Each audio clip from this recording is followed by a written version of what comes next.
a coordinated entry HMIS user and you're working with your local public housing authority on the emergency housing vouchers. Today, the presentation is being recorded, so we'll send this out to folks who will need this information later on. And mics are also muted. Our materials today, we've got the PowerPoint here in the today's materials pod. And then I've also included another pod called Important Web Links, which I will reference throughout the training. So I'm gonna switch to another room so that we can get started. All right. So again, this is a training webinar for the emergency housing vouchers. Audience today are service providers who are providing referrals to your local public housing authority, and you also have access to HMIS for coordinated entry. On the next slide, I've included the list of the public housing authorities that have emergency housing vouchers, the coordinated entry region, and also the coordinated entry point, entry point, and the referring agency for emergency housing vouchers. So if your agency is listed here today, that you should be here. I wanted to note that I sent out invites to other agencies in Lubbock, and I found out today that VetStar will be playing that role of a referring agency. But if you are here from Lubbock, feel free to stay on and learn a little bit more about what does it mean to record this in HMIS.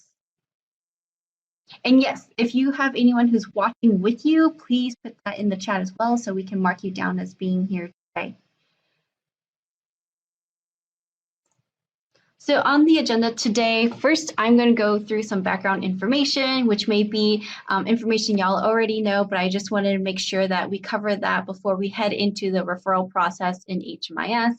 Talk a little bit about the emergency housing voucher and who is eligible for these vouchers. Then we'll go into the referrals process, first going through what we call the referral and eligibility documentation form. Then we'll look at recording referrals in HMIS. So why are we doing it and how do we do it? And we'll have Lindsay here from the HMIS team to show us that. We'll also go through updating those referrals in HMIS, why and how we do that work. And then we'll end with some conclusions and question and answer at the end. So background information on the emergency housing vouchers. The emergency housing vouchers were appropriated through the American Rescue Plan Act of 2021, signed earlier this year by President Biden. This act provides 70,000 vouchers, and in the Texas Balanced State Continuum of Care, we have 27 public housing authorities that are administering about 1,500 emergency housing vouchers. So just a quick note, I wanted to provide some updates or quick general information about emergency housing vouchers, which we'll call EHVs here. They are essentially one-time disappearing vouchers and not vouchers that permanently increase a PHA's portfolio. PHAs in the notice are required to accept direct referrals from coordinated entry for these vouchers. They must also enter into an MOU with the Continuum of Care to outline the partnership. I know that the majority of y'all have also entered into an MOU with your referring partners who are here today to learn more about the referrals process. PHAs are receiving flexible money to address leasing challenges, and they are required to offer housing search assistance either by directly providing it or working through the COC or another entity. So a third-party entity is possible. I've included a link onto the PowerPoint of the PIH, the Public and Indian Housing Notice, as well as the HUD website that provides a lot of information, also more webinars that you can watch and grab PowerPoints from to learn a little bit more about the emergency housing voucher. Next, I'm going to go through the 4 eligible populations and how they relate to coordinated entry in the Texas Balanced State.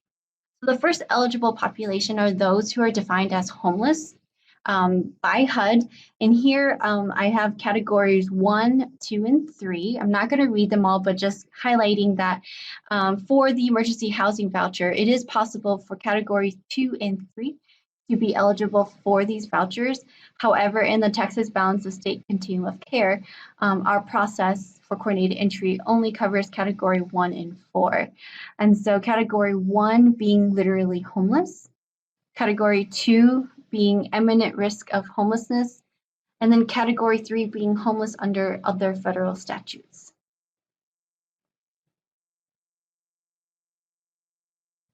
I'm going to pause here since I see folks may have audio issues.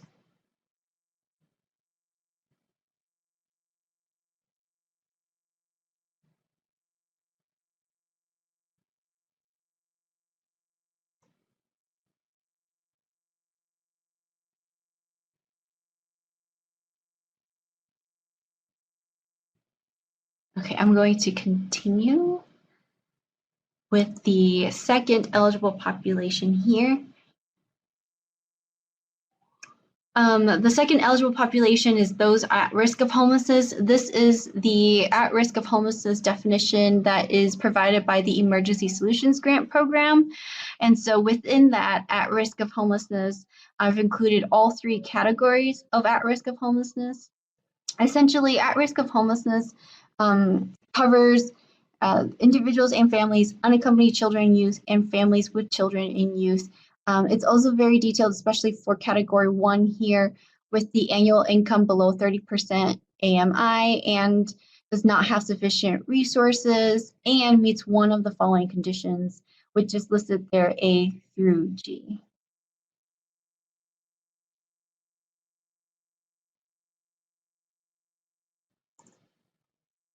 The third population that's eligible for emergency housing vouchers are those fleeing or attempting to flee domestic violence. I've included here the full definition, which is fleeing or attempting to flee domestic violence, dating violence, sexual assault, stalking, or human trafficking. So Judith, you write in here, is the at risk of homelessness definition available online? Yes, so in the important web links, it is actually number 4, at risk of homelessness definition here. So I've included that as a web link for you for at risk of homelessness.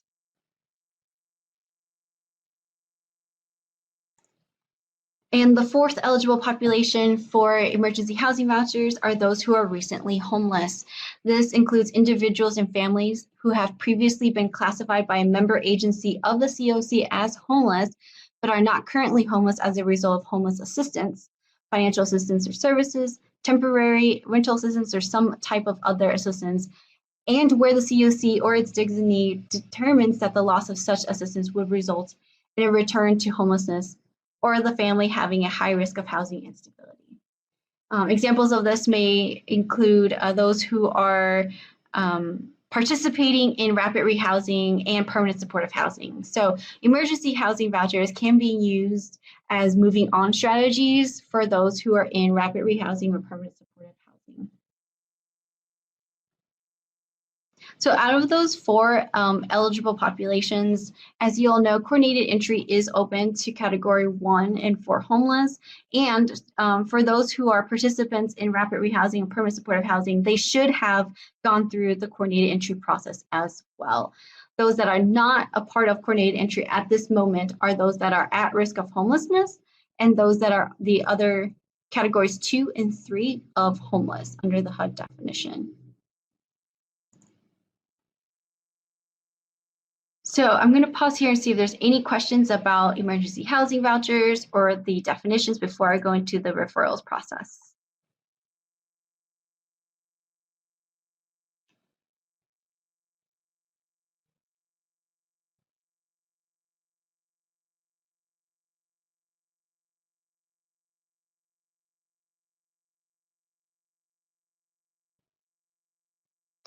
Again, I've included 2 definition documents, the homeless definition as important web link number 3, and then at risk of homelessness as important web link number 4.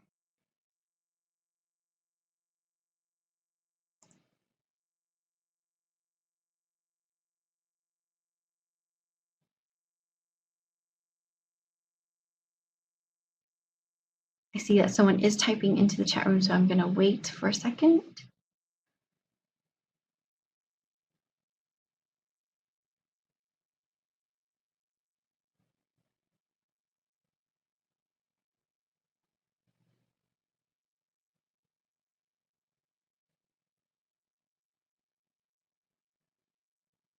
Okay. Now I'm going to move forward into the referral process where Lindsay and I will go back and forth and show you what that looks like in HMIS. But before we dive into HMIS, I'm going to give some background as to why we are doing this work. So as you can see in the top left corner, I've highlighted CE agencies. There will be a slide for public housing authorities too here. The first thing that I want to note is that there is a referral and eligibility documentation form. So, oops, I clicked on the thing to open that all for y'all. So Jen has created a template for a referral and eligibility documentation form. This is a supplemental form that must be done outside of HMIS and sent to the Public Housing Authority. This must be completed for all eligible populations. So any referral that you send to the Public Housing Authority must have a referral and eligibility documentation form. I will also note that public housing authorities may have created their own form, and that's okay. You should use their form if they have their own form. We just created a template so that agencies can use it, so that you don't have to create one from scratch. The purpose of this form is that the referring agency must provide supporting documentation to the PHA of the referring agency's verification that the family meets one of the 4 eligible populations for EHV assistance. And so this form is that supporting documentation. I'm going to stop sharing and I'm going to share my screen so that I can show y'all what it looks like. The template that we have created is very straightforward. It is a 1-page document with 2 supporting pages. This first page is really simple. It's just the applicant name, phone number, email address, number of folks in the household, and then checking a box of which of the 4 eligible populations do they meet, and then signature in the referring agency information.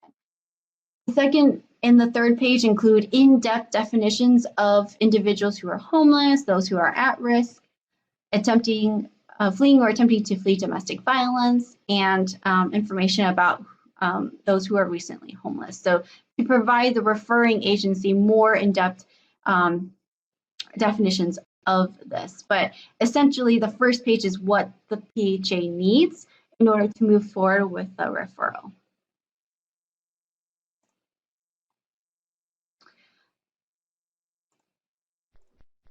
And then I see that Tiffany has written, categories not a part of CE will be entered into CE with EHV. The answer to the question is no. Categories that are not part of CE will not be entered into CE with emergency housing voucher. So I know it may be a bit confusing, but the process that we're showing you today is only for categories 1 and 4 homeless. For those who are not part of those other categories, the only thing you would need is this referral and eligibility documentation form to show the Public Housing Authority that they meet one of these for the other 2 categories. So the at risk of homelessness is probably the most applicable category.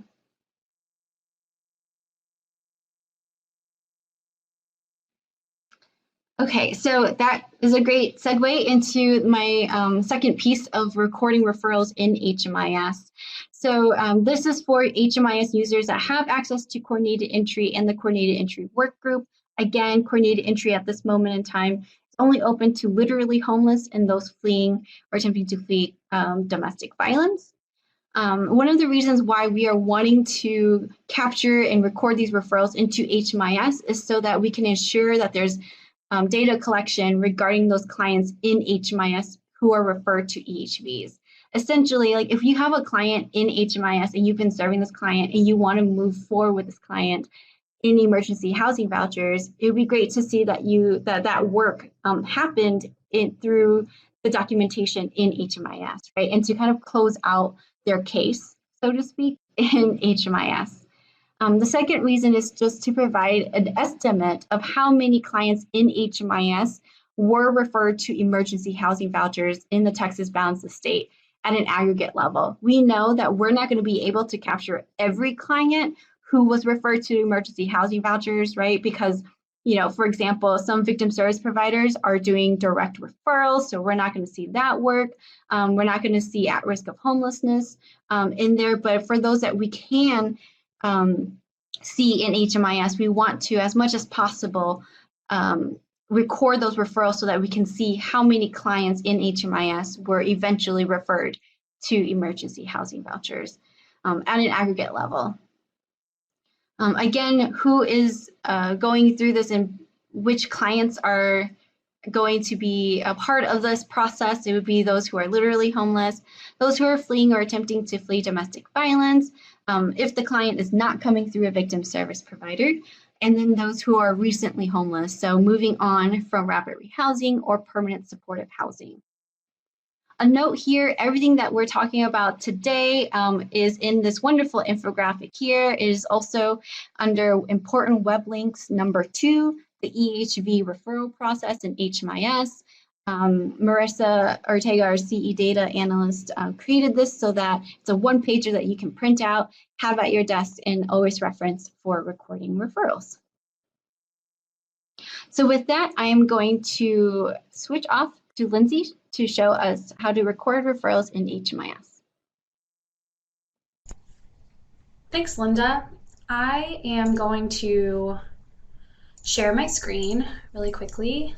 Make sure y'all are seeing HMIS. Okay, and I'm gonna get my notes out of there, whoops. All right, so the first thing we're gonna do when we get into HMIS is search for our client, right? So we'll click this Find Client button, and I'm actually gonna back up a minute. We wanna make sure that we're in the coordinated entry work group.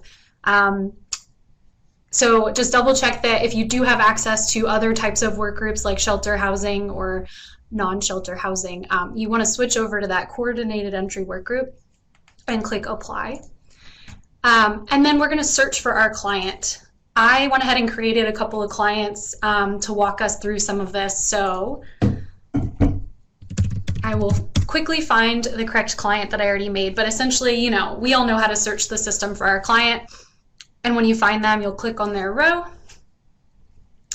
And we really want to look at what types of enrollments our client has, or if they have any. And we'll talk about what to do if you don't find your client in the system in just a minute. So for this first example, we're going to look at a client who already has a coordinated entry enrollment. So they've been enrolled into coordinated entry. So essentially, there's really not much that we have to do here. This is going to be kind of the quickest scenario. Which sounds great. So really all we need to do at this point is make a referral to the PHA in your community. So once you're in that coordinated entry workspace, you will be able to see the coordinated entry work group, excuse me. You'll be able to see that coordinated entry events button on your left-hand menu panel. So we'll click on that. And we're going to click Add New in the top right-hand corner. So make sure your date is correct, and then event type. You'll see we have a lot of options here. And the one that you want to find is the one that says Emergency Housing Voucher Opening, which makes sense, right? You'll notice that right now there's the letters CE in front of Referral to Emergency Housing Voucher Opening. And that's okay. I'm not going to get too into the nitty-gritty with this, but essentially our 2022 data standards are about to come out on October 1st of this year. And on October 1st, the CE at the front of this option is going to disappear, and it will just say Referral to Emergency Housing Voucher Opening. So it's not really going to affect anything so long as you know that the correct option you should be picking on this page says EHV, or Emergency Housing Voucher. That's all you need to worry about. So we'll click on our EHV opening, and some other questions pop up below. You'll see that you can select the enrollment. Obviously, we want to select that coordinated entry enrollment if your client does have more than one. make sure you click on that coordinated entry enrollment. Although you'll also notice that this field is not required. So now we come to this field that says location of crisis housing or permanent housing referral, which sounds really complicated, but essentially what we're doing is we're going to select the PHA project that we're going to be referring our client to. I'm in the training site right now, so this is going to look very different in the live site. You'll see more options. Right now I only have some options for Hidalgo County. But essentially what you're going to do is find the housing authority that you're referring your client to, and you'll see them on this list. I'm going to use Mission Housing Authority as my example. So I'll find that EHV Mission Housing Authority project. And then below that, it's going to ask us to click the provider that we're referring our client to.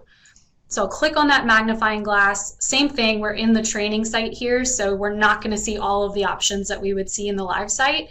But obviously we would want to match these up, right? So I would want to find the provider for the housing authority that I'm referring my client to, which is Mission. And just as a reminder, this OFC that you see in front of all of our providers, that means official. So you can think about it like a verified check mark, that little blue check mark you see on social media. This just means it's the official provider for that agency. So I'll click on that, and this looks good. I've got Mission Housing Authority for both of those. And then we have some questions related to the result of this referral, and we're going to pause on that because we don't necessarily know the result yet. And none of those are required fields. So we'll click Save. And now we have successfully referred our client to the PHA in our community for emergency housing voucher. So essentially, like I said, if your client has a coordinated entry enrollment already, that's all you have to do. That was really quick, right? Now let's talk about a client who is exiting, I believe this was it. A client who, yes, this is my other example client, a client who, like Linda said, is exiting either permanent supportive housing or rapid rehousing. So if you search for your client in the system and you know that they are exiting this permanent supportive housing project, which they're enrolled in here, then you also don't need to create an enrollment for your client. So same as we did before, we would make sure we're in the coordinated entry work group, and then click on that coordinated entry events button. And just like we did before, we would make a referral to coordinated entry, referral to emergency housing voucher opening. It's the only one that has, oh, that's not true. Let's disregard this one for now, but we want to select this referral to emergency housing voucher opening. Sorry about that. I'm going to get to the bottom of this other one.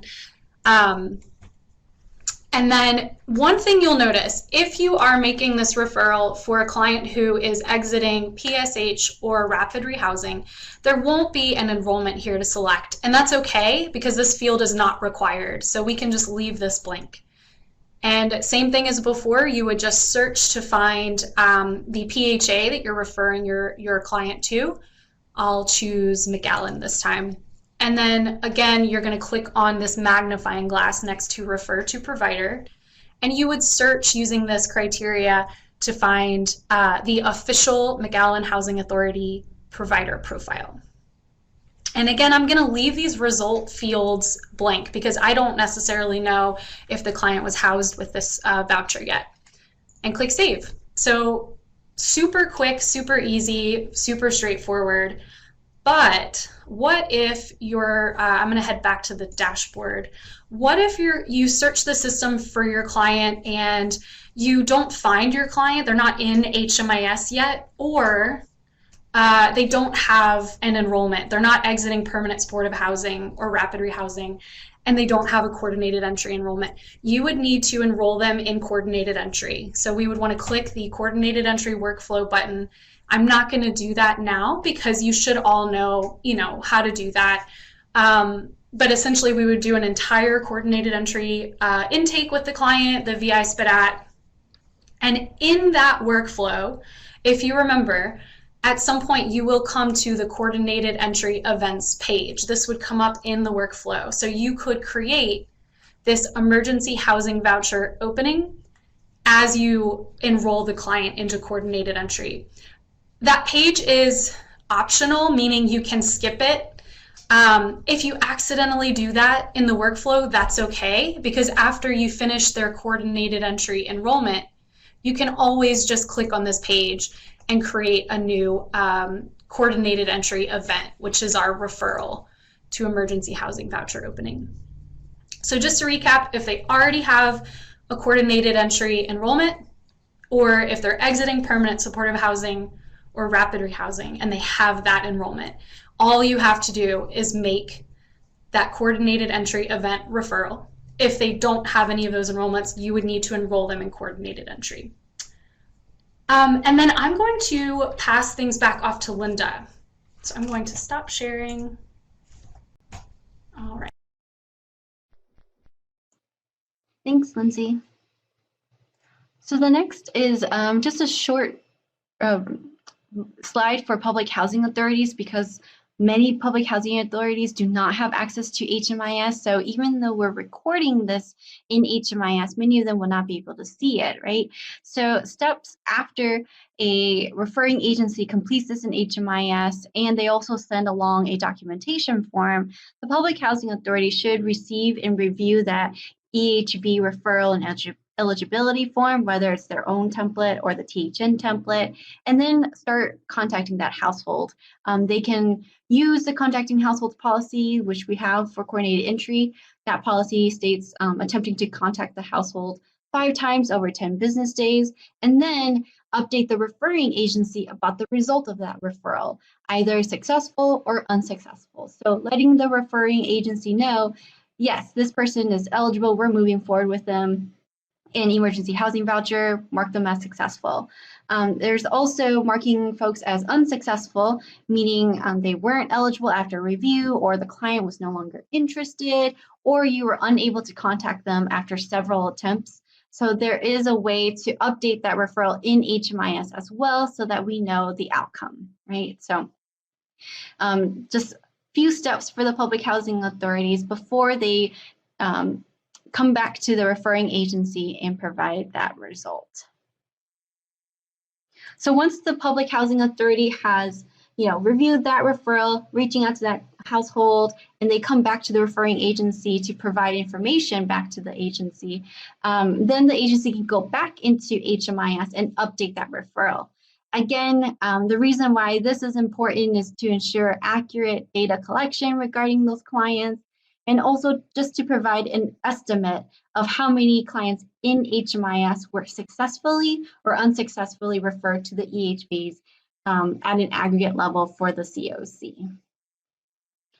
So now I'm going to give it back to Lindsay to show us how to update those referrals once you hear back from the public housing authorities about the result of that referral. Thanks, Linda. And yeah, feel free to type any questions into the chat as we go. All right, so we've got HMIS. All right, so I'm at the same client with that permanent supportive housing enrollment. And remember, on our coordinated entry events page, we made that referral to EHV. So let's assume this client was successful with this voucher. We were able to get them in, and now we want to update this. We heard from the PHA that this was successful, and so we want to update it in HMIS, as Linda said. So we would head back to this coordinated entry events page, and we would click on edit. And then now we can fill in those result fields. So let's look at our options here. We have successful referral, client accepted, unsuccessful referral, client rejected, and unsuccessful referral, provider rejected. So there's a number of reasons why you might select any of these, but these are the main 3 options that we have here. So let's assume that our client was successful. They were accepted with their EHV referral, and then we'll put in that result date. So we'll pretend that that happened today. This client was successful today. There's this field here, resulting enrollment. This is not necessarily going to be relevant to us here. So you'll see there's nothing for us to select, and thankfully there's not anything you need to create. You don't need to enroll this client into another project as a part of EHV. So we can kind of just leave that field blank. But once you've got your your referral result and that result date, we can click save. Always remember to click save. And that's essentially it as far as updating that referral. Again, very straightforward and easy and quick. There might be a couple of other things you need to do, though, just to wrap things up in HMIS with this client. So if this client was housed, that's great. I'm going to head back to their dashboard, and we would want to exit this enrollment. We would want to exit this permanent supportive housing enrollment, which again you can do by clicking the blue action. Oops. I must be in a weird admin workspace, but you would click that blue action button and there would be that option there to exit the enrollment.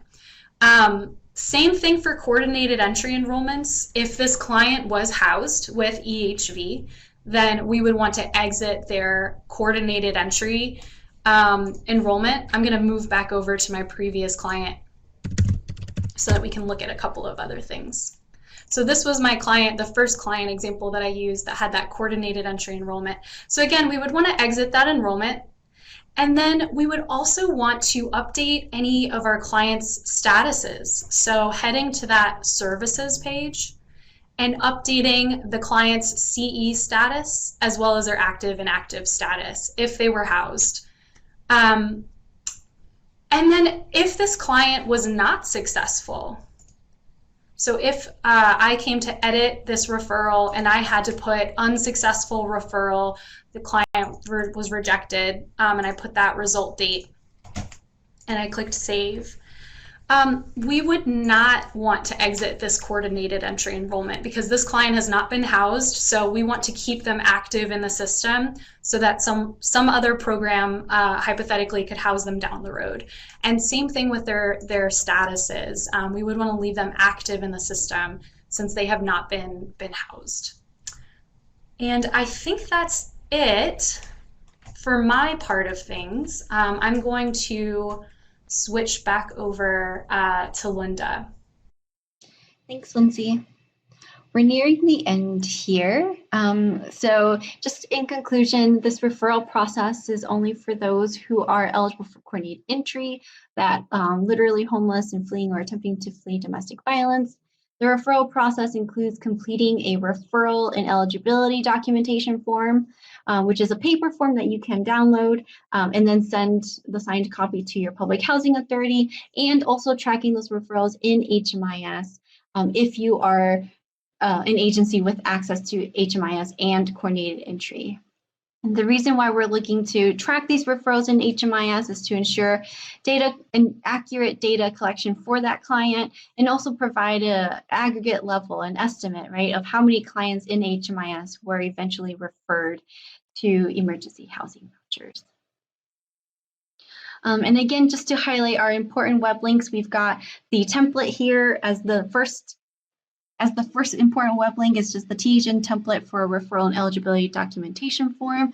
Again, your public housing authority may have its own template. We're just providing this in case the public housing authority doesn't have one and your community is looking for one. We've got the infographic here of the steps that Lindsay walked through as a one-pager, and then the PDFs of the homeless and at risk of homelessness definition here as well. In today's materials, that pod is today's PowerPoint.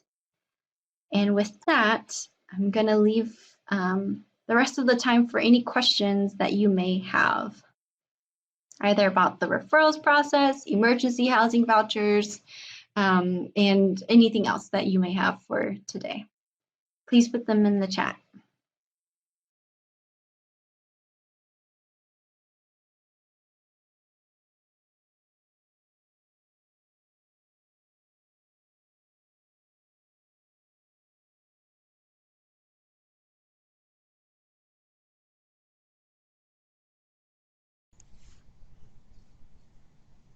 Judith, that's a great question. Linda, you can correct me if I'm wrong. I believe I can't think of a situation in which we would want to restrict to organization for that referral.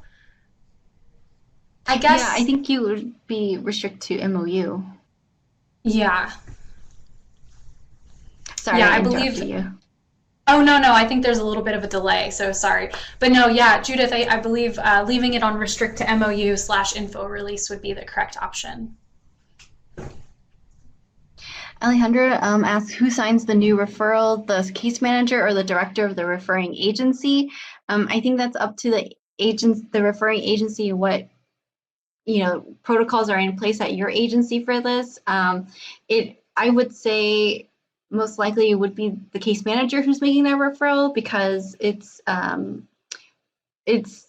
possible that the PHA might want to reach out to you should you have more information about that client. So let's say the PHA is having a difficult time reaching out to them. Maybe you can support them in that work so that they can have a point person to go back to get more information from.